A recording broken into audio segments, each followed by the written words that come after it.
Joining us for now from Washington is Behnam Taleblu, senior analyst at the Foundation for Defense of Democracies. Behnam, thanks for coming back. First of all, how significant and how serious is this a seeming offer by Iran?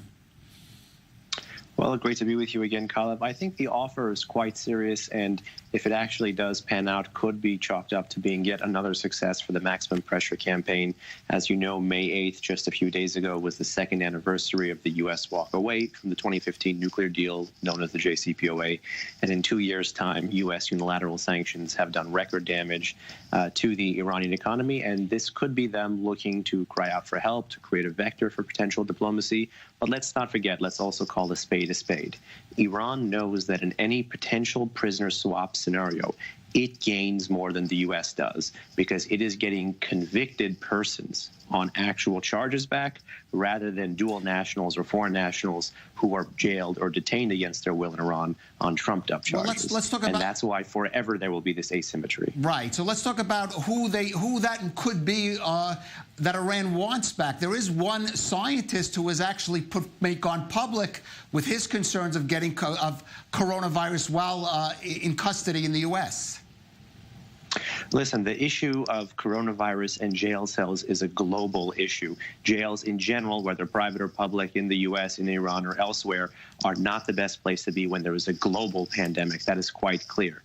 And I think we need to take concerns seriously about public health, whether they're Americans or other nationals inside the jail. But it's quite funny and quite perverse, actually, you could say, that the Islamic Republic is talking about putting human lives ahead of politics, because look what it's done to the 80 million Iranians inside its own country, rather than care about 2 or 3 people who are convicted on procurement or proliferation-related charges and are in U.S. custody. Right. I want to clarify, though. Could Iran be looking, for example, to free this Dr. Sirus Asghari, who's in U.S. custody right now?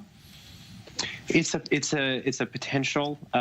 Yes. In short, it's something that the Islamic Republic could be considering, and in fact, in my view, they may have a rank-ordered preference. Like those with less of a U.S. status may be higher up on the list. So if the person has a extended visa or a green card, or was repatriated from somewhere, it'll likely make the judicial process harder in the U.S. So if the person just has a more basic visa or is a full Iranian citizen and not a dual citizen of anywhere, then maybe the Iranians may want to prioritize those individuals. And who should the that may be what the Iranians were doing. If I could take a peek into their hand, that is my assessment of where they may be going. And who should the U.S. or other countries in the West, if they join in on this, who should they be prioritizing being held in Iran?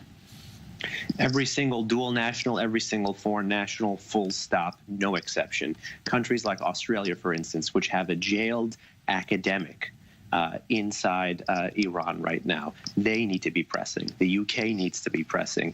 Anyone with a dual national or foreign national who is going through this issue where they have consular level concerns about the health of their citizens inside Iran's detention centers should be joining Washington in this quest. Right, but more broadly, any country. There are U.S. citizens too. This veteran Michael White, for example. Yes, as well as dual nationals like the Namazis. Unfortunately, there is a long list. Are there any, again, Iran says this would be without conditions. Should the U.S. accept that, some kind of exchange without any conditions? Well, something to keep in mind was the case of Xu Wang, the Chinese researcher from Princeton University that was released, I believe, in late 2019, which is that it is possible to have this kind of limited contact, limited diplomacy. And the key is to make sure that even if there are no preconditions, there is no premature sanctions relief. So what the U.S. showed was that it was able to keep its foot on the sanctions pedal while talking about freeing hostages in Iran. And that is going to be key. It's not about the Iranians saying no preconditions. It's about the U.S. making sure that there is no premature relief. All right. Well, hopefully, at least for the sake of some of those people being held in Iran, perhaps this deal or some kind of exchange will move forward. Behnam Taleblu there from the Foundation for Defense of Democracies. Thank you for joining us. Thank you so much.